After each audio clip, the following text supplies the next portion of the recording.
Hi hello नमस्ते नमस्ते प्यारे बच्चा लोग, क्या हाल चाल? सब मजे में, खैरियत, मौजामा छू, सब ठीक ठाक, सब बराबर, सब फ्लैट है। तो स्वागत है तुम सभी का तुम्हारे प्यारे से प्लेटफॉर्म क्यूरियस फॉर यू पर क्यूरियस भैया के साथ, ठीक है।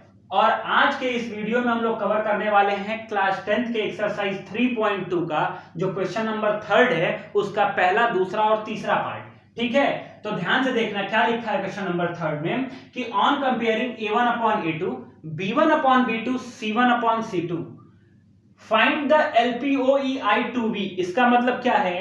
तुम लोग जैसे थैंक यू को टी क्यू लिख देते हो, वैसे ही मैंने लिखा है linear equation, linear pair of equation in two variable, linear pair of equation in two variable. तो देखो, on comparing a1 upon a2, b1 upon b2 and c1 upon c2, find the linear pair of equation in two variables are consistent or inconsistent। तुम्हें इन सारे equations में जो दिए गए हैं equation, इनमें तुम्हें a1 upon a2, b1 upon b2 और c1 upon c2 मतलब कांस्टेंट टर्म के वैल्यू को जो रिलेशन होता है, वैल्यू का जो रिलेशन होता है, उसके हेल्प से तुम्हें बताना है कि ये तीनों इक्वेशन कंसिस्टेंट हैं कि इनकंसिस्टेंट हैं। तो देखो, तुम्हें ये बात हमेशा ध्यान रखनी चाहिए कि देखो यहां दो इक्वेशन दी गई हैं, तो दो इक्वेशन से दो लाइन बनेंगे। तो अगर लाइन इंटरसेक्टिंग होती है एक पॉइंट पे, तो उसका जो कांस्टेंट टर्म का रिलेशन होता है वो a1 upon a2 is not equal to b1 upon b2 होता है। c1 upon c2 को हम नहीं देखते हैं, वैसे अगर तुम्हें लिखना है तो लिख लो c1 upon c2 not equal to, या इक्वल्स टू भी रहता तो कोई फर्क नहीं पड़ता, ठीक है। तो इसे हम बोल देते हैं इंटरसेक्टिंग लाइन। और जब ये इंटरसेक्टिंग लाइन होगा तो ये क्या हो जाएगा हमारे लिए? कंसिस्टेंट हो जाएगा। क्या हो जाएगा? कंसिस्टेंट हो जाएगा। दूसरी लाइन कैसी आती है? जैसे मान लो कि अगर दो इक्वेशन दिए गए हैं और उनसे जो लाइन आई वो पैरेलल लाइन आई, तो इसका जो कोफिशिएंट का रिलेशन मतलब कांस्टेंट टर्म का रिलेशन होगा वो होगा a1 upon a2 is equals to b1 upon b2 और is not equals to c1 upon c2। मतलब a1 upon a2 b1 upon b2 के बराबर होगा, लेकिन c1 upon c2 के बराबर नहीं होगा। तो ये हो जाएगा हमारे लिए पैरेलल लाइन। लेकिन इसको ये हमें क्या चीज देगा? इक्वेशन हमें ये क्या बताएगी? ये लाइन हमें ये बताएगी कि ये इक्वेशन कैसा है? इनकंसिस्टेंट है, ठीक है।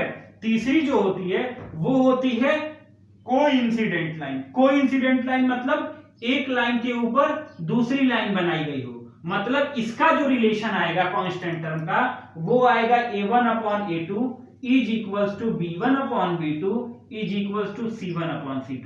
मतलब इसमें तीनों लाइन के जो मतलब तीनों कांस्टेंट होंगे, तीनों लाइन नहीं, जो तीनों कांस्टेंट टर्म होंगे दोनों इक्वेशन से वो बराबर होंगे। तो ये हो जाता है हमारा कोइंसिडेंट लाइन। तो ये भी हमारे लिए कैसी, इस इक्वेशन को क्या बताएगा? ये बताएगा कि ये इक्वेशन कंसिस्टेंट है।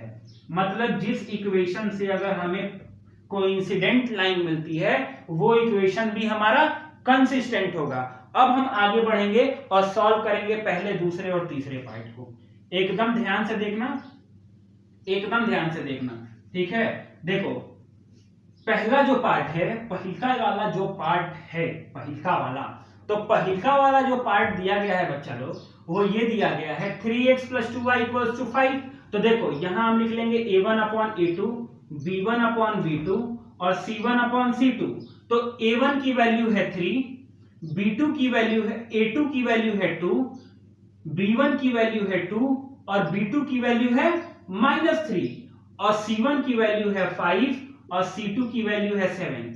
तो तुम यहां साफ साफ देख पा रहे हो कि 3/2 -2/3 के बराबर नहीं होता है, तो ये नॉट इक्वल्स टू हो जाएगा और ये भी इसके बराबर नहीं है। तो a1 upon a2 is not equals to b1 upon b2। तो ये क्या हो गया? ये हो गया हमारे लिए क्या? इंटरसेक्टिंग। और जब ये इंटरसेक्टिंग हो गया तो ये इक्वेशन हमारे लिए क्या हो गई? कंसिस्टेंट हो गई। समझ गए? ये इक्वेशन हमारे लिए क्या हो गई? कंसिस्टेंट हो गई। अब हम चलेंगे बचवा लोग दूसरे वाले इक्वेशन की तरफ। दूसरे वाले इक्वेशन में भी क्या करना है, हमें एकदम यह वाला प्रोसेस करना है। प्रोसेस क्या करना है, प्रोसेस। ठीक है, तो देखो दूसरे वाले पार्ट में भी मान लो हमने a1 अपॉन a2 लिख लिया, b1 अपॉन b2 लिख लिया, ठीक है, और c1 अपॉन c2 लिख लिया हमने। ठीक है, देखो a1 की वैल्यू है 2, ठीक है, a1 की वैल्यू है 2, a2 की वैल्यू है 4, b1 की वैल्यू है बच्चा लोग -3 और b2 की वैल्यू है -6, c1 की वैल्यू है 8 और c2 की वैल्यू है 9। देखो माइनस से माइनस पहले कट गया। अब देखो 2 1 जा 2, 2 2 जा 4, 3 1 जा 3, 3 2 जा 6। अब देखो ये हो गया हमारे पास 1/2, 1/2 और 8/9। तो तुम्हें ये देखने को मिल रहा होगा कि जो a1 अपॉन a2 है वो b1 अपॉन b2 के बराबर तो है, लेकिन c1 अपॉन c2 के बराबर नहीं है। मतलब a1 अपॉन a2 जब b1 अपॉन b2 के बराबर होता है लेकिन c1 अपॉन c2 के बराबर नहीं होता है, तो ये हमें पैरेलल लाइन देती हैं और पैरेलल लाइन हमें ये बताती हैं कि ये इक्वेशन हमारे लिए इनकंसिस्टेंट होगी। क्या होगी, इनकंसिस्टेंट होगी। समझ गए। अब चलेंगे हम लोग तीसरे पार्ट पे।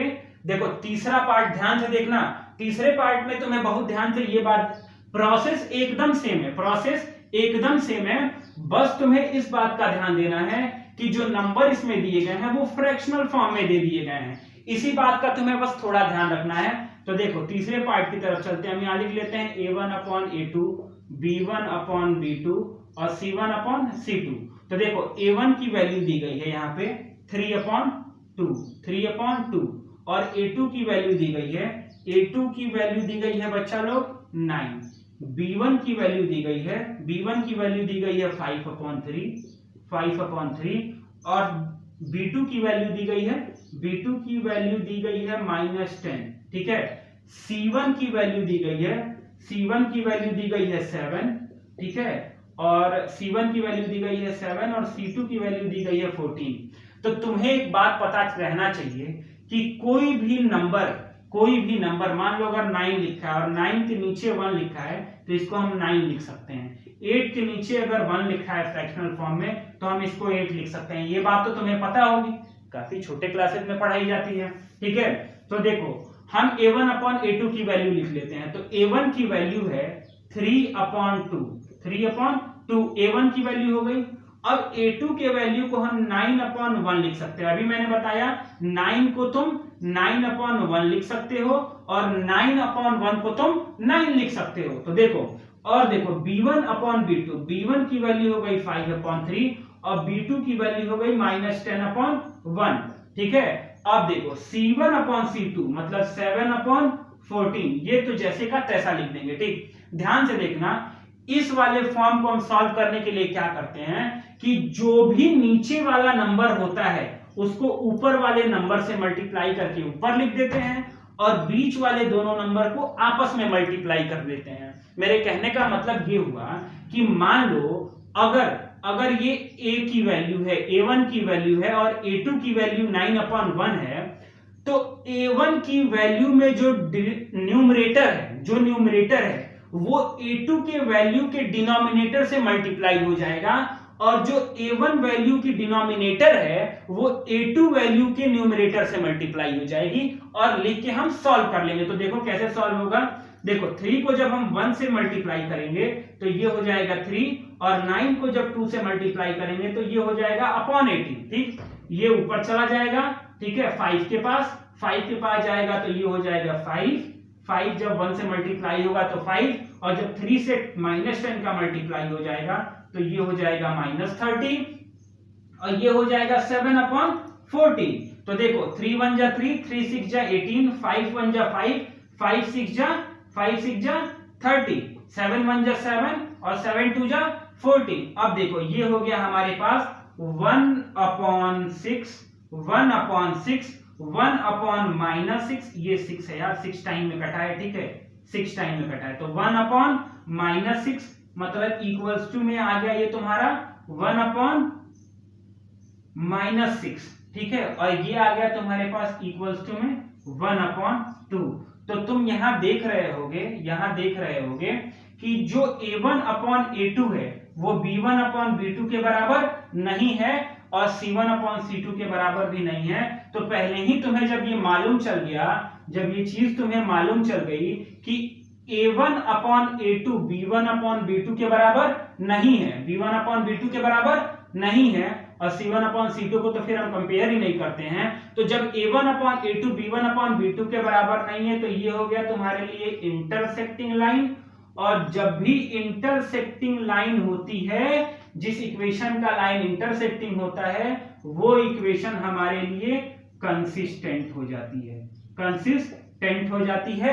आशा और उम्मीद है कि तुम्हें बहुत अच्छा तरीका से समझ में आया होगा। बड़खुरदार। तो समझो इस क्वेश्चन को अच्छे से, समझ गए होगे तुम लोग। बाय बाय, टाटा, ख्याल रखो अपना। और क्वेश्चन समझ गए होगे तो जरूर लाइक और सब्सक्राइब करना इस वीडियो को और आगे भी अपने दोस्तों तक शेयर करना। Bye bye.